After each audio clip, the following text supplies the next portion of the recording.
नमस्कार दोस्तों, मेरा नाम है आशुतोष मांडके और आप देखना शुरू कर चुके हैं डायनामिक इम्पल्शन। आज के इस वीडियो में हम बात करेंगे 26 जून 2024 के करंट अफेयर्स की। और अब जब आपने वीडियो के थंबनेल पर क्लिक करते हुए वीडियो देखने की शुरुआत कर ही दी है तो अंत तक ही जुड़े रहिएगा, क्योंकि आप सभी लोग जानते हैं कि ज्ञान को कभी भी अधूरा नहीं छोड़ना चाहिए। इसी बात के साथ हम शुरू करते हैं आज के इस वीडियो को आज की पहली जानकारी के साथ। अच्छे से तैयार रहिएगा बढ़िया तरीके से, है ना। हम शुरू कर रहे हैं आज के इस वीडियो को। हाथ में रफ कॉपी और एक पेन ले लीजिए। चलिए जी, पहली जानकारी। कैनरा बैंक द्वारा प्रायोजित क्षेत्रीय ग्रामीण बैंक कर्नाटक विकास ग्रामीण बैंक करके है। इसको अटल पेंशन योजना के तहत महत्वपूर्ण नामांकनों के लिए पेंशन फंड नियामक और विकास प्राधिकरण द्वारा राष्ट्रीय पुरस्कार से सम्मानित किया गया। देखिए, कर्नाटक विकास ग्रामीण बैंक अटल पेंशन योजना का जो उसका इम्प्लीमेंटेशन है, आप कह सकते हैं उनमें नामांकन है, इसके लिए PFRDA द्वारा राष्ट्रीय पुरस्कार दिया गया। बेहद ज़रूरी है ये और बहुत शानदार है ना। सोचिए, एक ग्रामीण बैंक को राष्ट्रीय पुरस्कार दिया गया, अच्छी बात है। ज़रूर इस बारे में थोड़ा सा पढ़ना चाहिए आप लोगों को। थोड़ा पढ़ेंगे तो जानकारी पर्याप्त हो जाएगी, ऐसा बहुत ज़्यादा कुछ पढ़ने की आवश्यकता नहीं है। अटल पेंशन योजना के बारे में पढ़ना पड़ेगा और अन्य बैंकों के बारे में भी थोड़ी जानकारी लेना पड़ेगी। आगे बढ़ते हैं। नीट और UGC नेट, आप सभी को ये बहुत चर्चा का विषय है। इन परीक्षाओं को लेकर विवादों के बीच केंद्र ने एक कड़ा पेपर लीक विरोधी कानून पेश किया है। यह कानून जो 21 जून 2024 को लागू हुआ, आप इस चीज़ को अभी बिल्कुल ऑफिशियल मत मानिए। ये जो है प्रतियोगी परीक्षाओं में कदाचार को रोकने के लिए 10 साल तक की कैद और 1 करोड़ रुपए के जुर्माने सहित गंभीर दंड लगाता है। क्या है ये हमारा जो कानून है, पेपर लीक विरोधी कानून 2024। अब इसका ऑफिशियल हमको डेटा नहीं मिल पाया है, बट हाँ, ये पेश किया गया है और बहुत बहुत कड़ाई से इसका पालन होगा। तो आप सभी लोग समझ सकते हैं इस चीज़ को। और ये जो विवाद है ये काफ़ी ज़रूरी, मतलब एक परीक्षा के विवाद जो है दूसरे परीक्षा में प्रश्न बनकर ज़रूर आ सकते हैं। पढ़िएगा थोड़ा।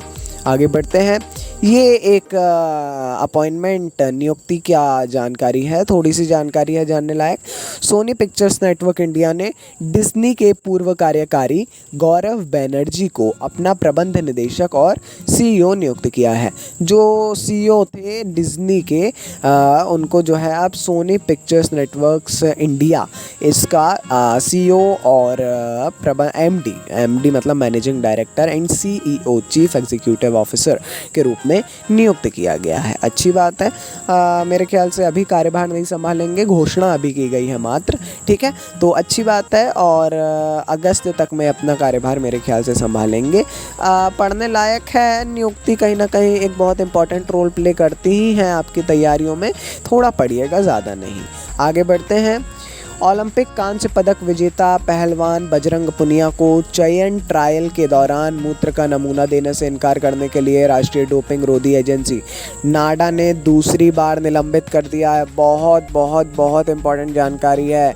नाडा के बारे में पढ़ना बहुत इम्पोर्टेंट है। ये क्या है, क्या नियम है, इसके नियम पढ़ना बहुत ज़रूरी है। और इसी समय 2 बार इनको जो है ये किया गया है। देखिए, ये निलंबन जो है नाडा द्वारा प्रतीकात्मक मुद्दों के कारण उनके पिछले निलंबन को रद्द करने के बाद आया। पहले भी नाडा के द्वारा निलंबित किया गया था, ऐसे ही कुछ कारण थे। अब अगेन इसको जो है फिर से इनका जो पिछले निलंबन को रद्द करने के बाद फिर से इसको किया गया है। तो कहीं ना कहीं बहुत इंपॉर्टेंट है। पूरा मैटर ज़रूर जानिए और ज़रूर पढ़िए इस पूरे मैटर को। आगे बढ़ते हैं। भारतीय मानक ब्यूरो BIS है ना।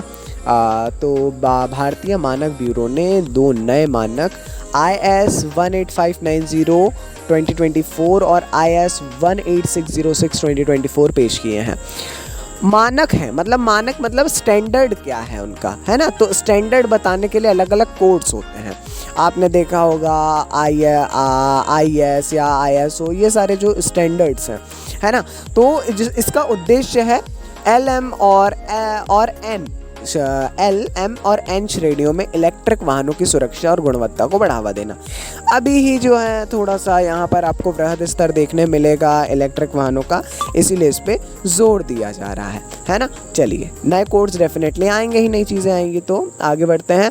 एक ऐतिहासिक कार्यक्रम में भारतीय सेना के military college of telecommunication engineering और society for applied microwave electronics engineering and research, इसने जो है भारतीयों के लिए अगली पीढ़ी की वायरलेस टेक्नोलॉजीज़ इस पर सहयोग करने के लिए एक समझौता ज्ञापन पर हस्ताक्षर किए हैं। देखिए, ये कहीं ना कहीं पे बेहद ज़रूरी जानकारी है, बहुत इम्पोर्टेंट जानकारी है, पढ़ना थोड़ा सा इम्पॉर्टेंट है ना।